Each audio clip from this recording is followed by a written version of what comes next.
JJ, 30 points. You and Alexis Hutchison seemed like you guys in a duel for a little bit. Was that your mindset? And kind of, it was you who ran the show today.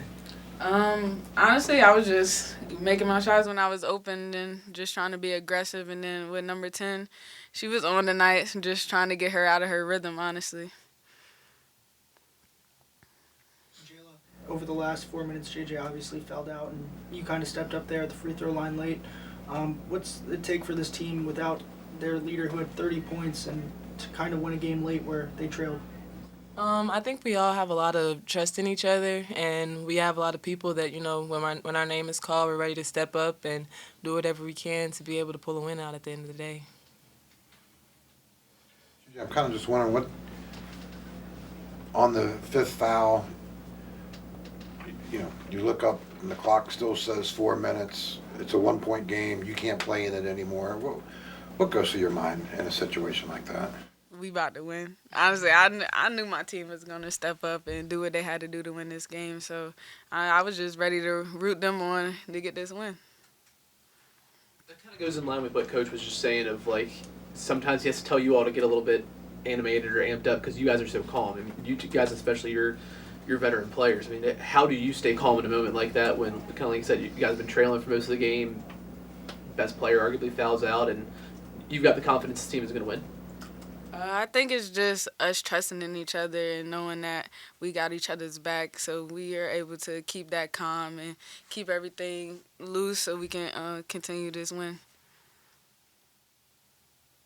Sheila, or for both you guys, Coach was talking about you guys trying a number of different things on Hutchinson. Can you guys just put a little bit more detail on that?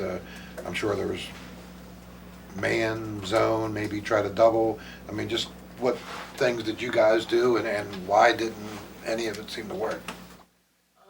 I think that, we're a very defensive-driven team. So, I mean, we have different ways that we can guard you, whether it's zone or man or in the full court. So I think that, she's a great player, so we just had to find a way to, trying to contain her. And, she was getting hot early in the game. So she's a great player, though. So, I mean, I think we just was trying to find a way to be able to contain her and be able to get stops and be able to push it in transition.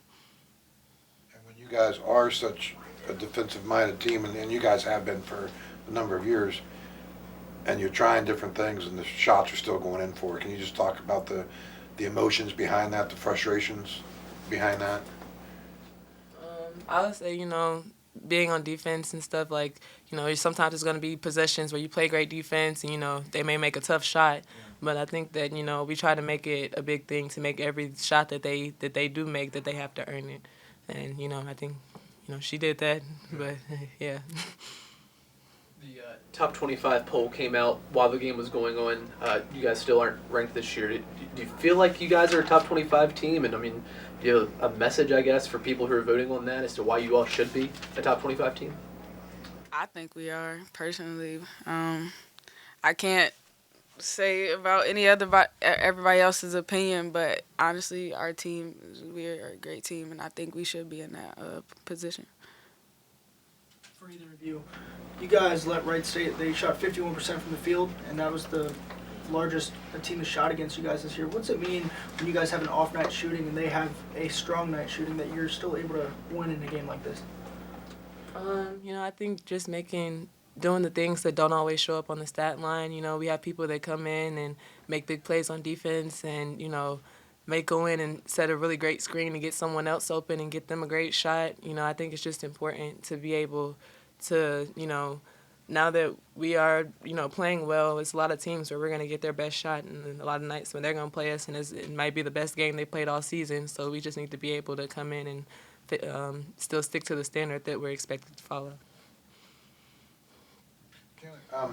The fourth quarter, specifically the last, maybe 4 or 5 minutes, how much of the offense was kind of being run through Tirza, and how much kind of a surprise is that in the fact that probably wasn't really the game plan going in?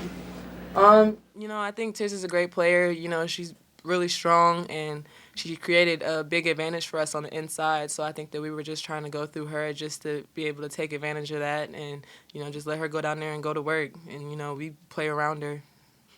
Did it feel, I was asking Coach about this, about feeling weird at all? Because, you know, probably the first 3 quarters, that's not the game plan, but then all of a sudden crunch time comes and that becomes, so does it, I mean, obviously it's an adjustment, but does it feel like a weird adjustment at all at that point, or?